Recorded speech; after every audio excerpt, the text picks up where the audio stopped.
And then I had to clean the whole house. Jungkook, the youngest among the group of seven best buddies, sighed after narrating a whole story of himself creating mess in the house, being drunk, and later cleaning it in the morning to make his angry girlfriend talk to him. Poor Jessica, she got cased with you. Honestly speaking, John Jungkook, you're going to be as annoying as today, even in your 60s. Hyung, he whined with a pout while the other members laughed. They gather at Jungkook's house for their weekend meetup. During this get together, they usually shared about their work pressure and life struggles. Sometimes they laughed at each other's weird antics. Sometimes they discussed their issues without any worry of being judged. Out and out, they could be themselves during this time with no facade, no hesitation. What about you, Jimin? How is life going with Ryan? Arranged marriages were never your type of thing. How about now? Your perception changed or still the same? He wriggled his eyebrows teasingly. Jimin scraped his neck and smiled shyly, feeling their gaze on himself. Oh, we are still trying to understand each other. You know, baby steps and going with the flow. We have adapted that theory. The member smiled, observing him being all flustered and shy. So, you're accepting arranged marriages are not that bad as you used to think about them? He mused. Jimin looked at him and smiled. Maybe because what I feel around her is different. I can't name this incredible feeling. It feels weird yet amazing at the same time. She have occupied space everywhere and stamped it as hers, be it our closet, our room, our home, or my life. I find her hair ties here and there. Everything in the house smells like her. She is. He halted when he realized what he had blurted out under the influence of his sentiments. He slowly looked up. Blood rushed up to his cheeks when he observed their teasing gaze fixated on himself. Oh, guys, he shuddered and swallowed in embarrassment. Why are you looking at me like that? He murmured and looked everywhere but them, in an attempt to avoid their teasing stare. Taeyong, who was sprawled over the couch, straightened up. He shifted towards Jamin and poked his cheek. We have seen different shades of you, Jamin, but this husband side of yours is the best. You look so domestic. Jimin face palmed, hiding his red cheeks from them. His reaction erupted a heaps of laughter from the other members. That's how their friendship is. Indescribable. No words, no emotion can compete against their affection for each other. They are brothers, each other's support system. A family with true family values. Okay, guys, don't tease him more. He is already resembling a tomato. He muttered with a teasing chuckle. Jamin removed his hands and grabbed the nearby placed glass of water. Taking a few sips, he tried to calm down his frantic hurt. However, the redness on his cheeks stayed there as if it was permanently tattooed on his chubby cheeks. I have been noticing you for a while now. You are not drinking, Jamin. Is there something we should know? He interjected, amused by his unusual behavior. Normally, Jimin is the one who have the most drinks among them, but from the past few meetups, he had been avoiding drinking. Yay, I was about to speak the same. I have presented my exclusive wine collection in front of you, especially your favorite one. Still, you haven't gulped a single shot. Ho Byung, he hesitated, contemplating his next words. He knew they were going to tease the hell out of him after his reply. Nonetheless, he blurted out, Wine must be waiting for me. Additionally, I don't know how she would react after seeing me completely wasted. I don't want to upset her in any way. He put forward his presumption. Oh, so thoughtful. They sang in unison, making him shy all over again.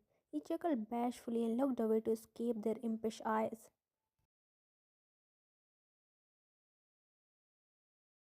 Entering inside the living room, he was welcomed by the sight of you, engrossed in reading a book.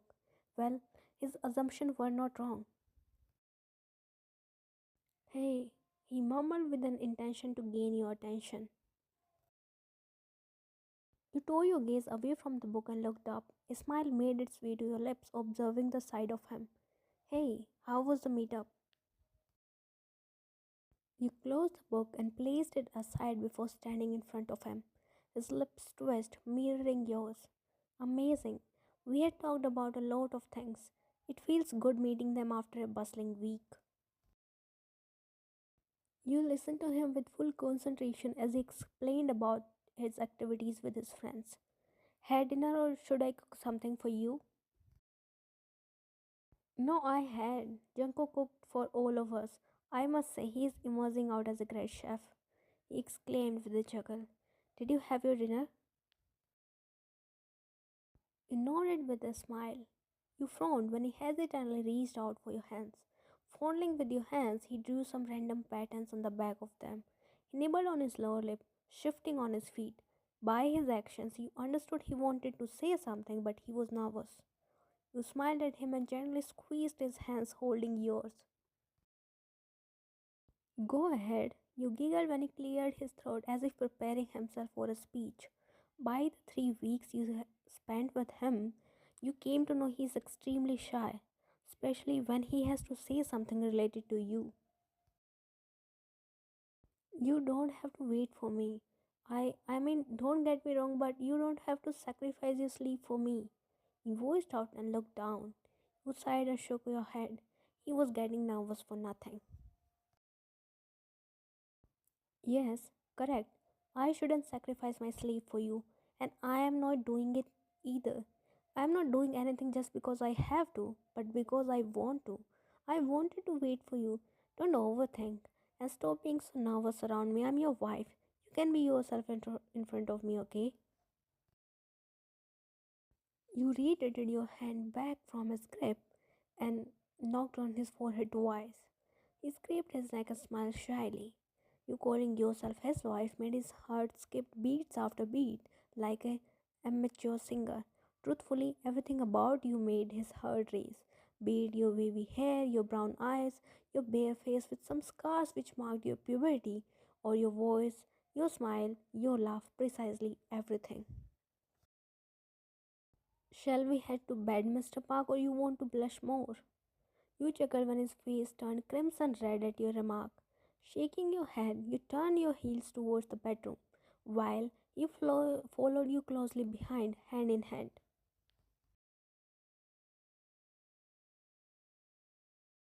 You and Jimin lay beside each other, ready to hit the sack. After a few minutes, Jimin glanced at your side to see if you fell asleep or not. He shifted towards your side, after noticing your closed eyes. He nibbled on his lower lip, contemplating whether he should cuddle you like he does every other night, or wait for some more time until you slipped into deep in your slumber. Are you going to cuddle me or wait whole night? You muttered with closed eyes. His eyes went round and mouth wide open in surprise. You slowly opened your eyes and chuckled seeing his expressions. Tucking your index finger under his chin, you closed his mouth. You how? He fumbled on his words, partially shocked and partially embarrassed. I'm just trying to know my husband, and what I learned so far is he likes to cuddle me. After I fall asleep every night, he likes to show affection, but not in front of me. You mumbled lazily and shifted towards him. By then, he forgot the count how many times he had blushed throughout the whole day. You threw your arms around his torso and thumped your legs over his thighs. Snuggling in his chest, you inhaled a deep breath, taking in his fragrance. Damn, he smells good. A sigh escaped your lips when his warmth surrounded you. You could feel the loud thumping of his heart against your cheek. Lifting your hand to his chest, you stroked it gently. Relax, I'm not going to eat you up. I like it as much as you do. You mumbled against his chest and felt him relaxed visibly. Winding his arms around your waist, he pulled you closer. Good night, he mumbled, leaving a lingering peck on your head. You hummed lazily as you were already dozing off, engulfed in the century of his embrace.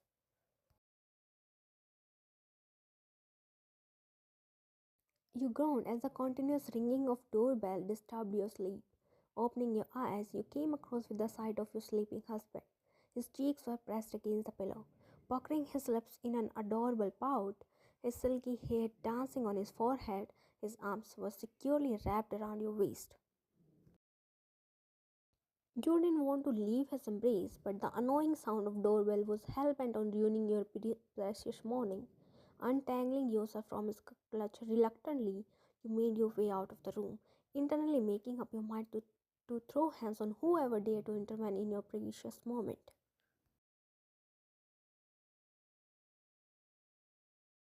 Who the You halted midway, noticing the person standing at the doorstep. They smiled nervously, and your lips twisted into an awkward smile. You caused yourself mentally to react before checking. There stood Gina, Jimin's sister, with her husband, their 5 years old grumpy twins in his arms. Hi, Van. She greeted with a smile, and you responded with a warm smile. Hi, why are you both standing here? Come inside. You stepped back and opened the door wider for them to enter. I would love to, but some other time. Actually, Hoshi and I have to leave urgently for some work. Can you please take care of Jihoon and Jihe for today? We will pick them up in evening, she requested politely. You smiled as you gazed at the two boys in their father's arms. Of course, I would love to spend time with these cuties, you stated with a wide smile. She let out a sigh of relief and looked at the two boys whose attention was on you. Boys, don't trouble your aunt, okay? They beamed with excitement and wriggled in Hoshi's hold. You put them down, they rushed towards you and hugged you by your knees. Hi, Angel, they sang in unison. You smiled and ruffled their hair. Gina passed you a bag with their necessities. I'm sorry, Wine, for troubling you on a day off. I promise we will finish our work as soon as possible and pick them up, she muttered apologetically. It's fine, Onni. Take your time. I'll take care of these two munchkins. They giggled when you pinched their cheeks. You stood there until Gina left with Hoshi, and then you escorted the two boys inside.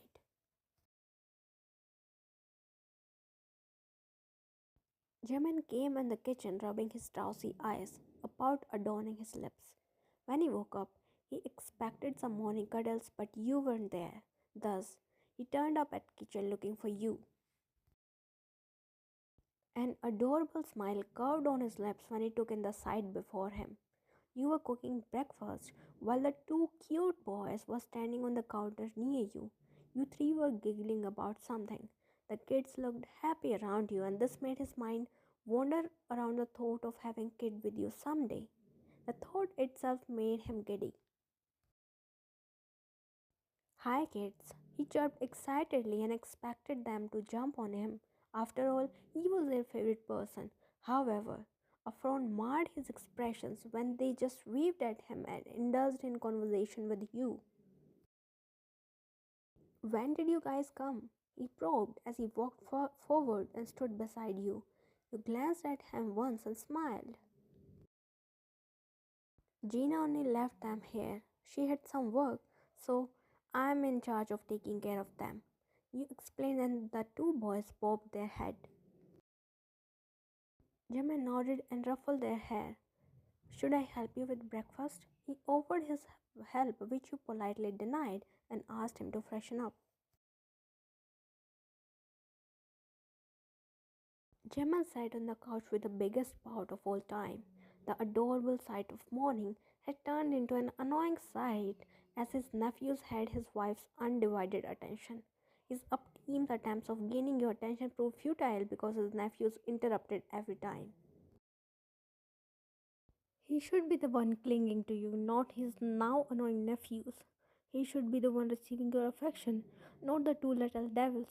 He should be the epicenter of your attention, not his annoying sisters, super annoying kids. You know, Angel, when I will grow up, I'll marry you. No, I'll marry her. She likes me more.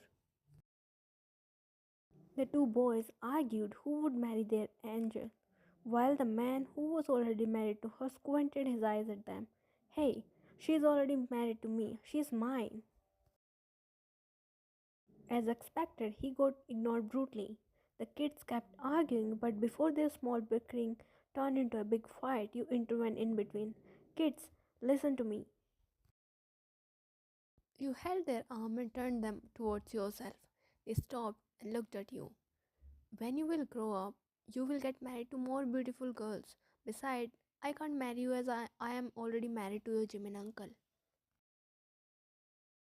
They looked at Jimin, who smirked at them and looked back at you. But I love you. Me too. You went awe at their innocent confession and hugged them. I love you more, my little rice balls. They giggled and placed kisses on your cheeks. You laughed and kissed their cheek in response. But there was someone whose insides burned at the sight. He glared at the trio with blazing eyes. Jealousy. Jealousy was what he felt at the sight. Here he was the one who was still stuck at few hugs and cuddles, and those kids got kisses. Not fair, not applicable. Would it be wrong if he says he low-key wants to drag his wife away from them too far that they can't reach her? Ryan, can you please make coffee for me? He made yet another attempt to have you by himself, but was it possible with Jihae and Jihoon sticking to you? Obviously, a big no. As you got up to move towards the kitchen, Jihae tugged at your pants. You looked down and frowned, noticing him cutely glaring at Jimin. Uncle, she is playing with us. You are a big boy. You can make coffee by yourself. And Mama said big people do their work by themselves. Your mama is an idiot, he blurted out, earning a glare from you. Jimin, we don't talk to kids like this. You showed him big eyes. He mumbled a small apology under his breath. Okay, you go and make coffee for yourself and please make for me also, you said as the kids weren't ready to let you go. Jimin grumbled some incoherent words and left the kitchen. And then they lived happily after defeating all the monsters. You completed the story and looked at them with a smile, who were tugged at you either sides and listening to the story with full concentration. Jamal lay on the couch, calling Gina for the upteenth time until she stopped picking up his calls. She said to pick them up by evening, but unfortunately she was stuck with work and couldn't come on time. It was night and Wyan was reading them bedtime stories to make them fall asleep. Angel, one more story. No, no more stories. It's quite late. You should sleep now. You closed the storybook and placed it aside. They hugged your sides and closed their eyes. You smiled and stroked their head. In no time, they fell asleep. You looked towards Jimin, whose eyes were fixated on the two boys in your arms. Jimin, come here on bed. You frowned when he looked away and shook his head. No, I'm fine here. You frowned deepened at his dry reply. You carefully detached yourself from their hold and went to him. You kneeled down beside the couch. Cupping his cheek, you made him look at yourself. Hey, what happened? You were caught off guard when he removed your hands and turned away from you. What happened, Jimin? You shook him by his arm. He shrugged off your hand. Nothing. If nothing happened, then why are you behaving like this? Look at me at least. You forcefully made him turn towards yourself. His sullen expressions made you ponder if you had done something to upset him. What happened, Jimin? Did I do something? Speak, or else how would I know what made you upset? He looked at you with accusing eyes and glared at you. His expression were nowhere near angry, yet it made you go on at his cuteness. Now you remember you have a husband. You were busy with them all day, that you didn't even look at me, and you are asking me why I am upset. He complained like a mama's child whose mother picked another baby. You chuckled and instantly pressed your lips to stifle your laughter when he glared at you. But I asked you to join us, right? You were the one who was not interested in any game. You shrugged your shoulders nonchalantly. You laughed when he huffed and again turned around, but you grabbed his arm before he could do so. Okay, my apologies for ignoring you unknowingly. Don't be upset now. He smiled, nodding his head. You couldn't stop yourself from chuckling and squeezed his face between your palms. You are such a baby. Your baby. Huh? What did you say? You asked as he couldn't listen what he said. He shook his head in negation. I heard you said some. You were cut off when the doorbell rang. You flinched when Jimmy jolted up with a grin. He walked up to the sleeping twins and picked them up in his arms. Bring their bag. You blinked in surprise when he rushed out of the room carrying the sleeping babies. Picking their bag, you two exited the room. You reached at the base of the stairs when Jimmy rushed towards you and snatched the bag from your hands. Till the time you reached the living area, Jimmy had closed the door after bidding them adieu. Hey, that's not fair. I didn't get to say bye to them. Ignoring your words, he held your wrist and pulled you towards the couch. You gasped in astonishment when he settled on the couch and pulled you on his lap. Your hands flew to his shoulder in reflex. You flushed due to the position. It was the closest and most intimate you had become after marriage, excluding few hugs and night cuddles. What? Your words died in your throat when he wound his arms around your waist and hid his face in the arch of your neck. Finally, I have been craving for this one hug since morning, he murmured with a sigh. Slithering your arms around his neck, you glided your fingers through his hair and placed your head above his. Your gentle scalp massage forced him to snuggle more into you, thereby leaving no space in between. I swear those kids are another face of Saturn. He purred against your skin. You laughed at his remark. They are kids, Jimin. Would you have said the same for our kids? He lifted his face off your neck and peered at you. No, our kids won't be like them. I'll teach them to let their parents spend some time together. You both stared at each other and realized what you had blurted out in that fleeting moment. Blood rushed up to your cheeks as you both blushed and dropped down your gaze. An awkward yet comfortable silence settled in between. Few minutes passed in silence as you both sat still, fidgeting with your own self. When you have given 20 kisses to Jihoon and Jihae each, 40 in total, but you haven't. He halted and took a deep breath to complete his sentence. But you haven't given me a single one. He mumbled, toying with your butterfly pendant. Your heartbeat accelerated at his words. Butterflies are overrated. You felt the whole zoo erupting in your stomach. Observing his body language, you came to know he was nervous and a little bit shy too. You, being mischievous, decided to tease him. Grabbing his jaw with your index finger and thumb, you made him look at your eyes. So, you want kisses? You raised your eyebrows and grinned widely when he looked away, his face tinting with scarlet hue. Say it if you really want it. He slightly nodded and downcasted his head. Never knew my husband is a baby disguised in a big body. He chuckled and leaned forward, placing a long pack on his forehead. Want more? You asked, moving back slightly. He forwarded his right cheek in front of you. You chuckled and placed a pack there, followed by his left cheek and nose. Done. He peered at your eyes and twisted his lips. You understood his insinuation but put your finger on his soft, full mounds. Enough for today. Some other time, okay? You lamented, to which he nodded with a smile. Shall we sleep? The cuddle offer is still available for you. His eyes sparkled. You shrieked when he stood up, picking you up in bridal style. Let's go. Don't want to miss your exclusive cuddles. You laughed when he bounced you in his arms and made his way towards your shared sanctuary. Arranged marriages turned into love marriages when the space between them got replaced by a tiny toothless smile.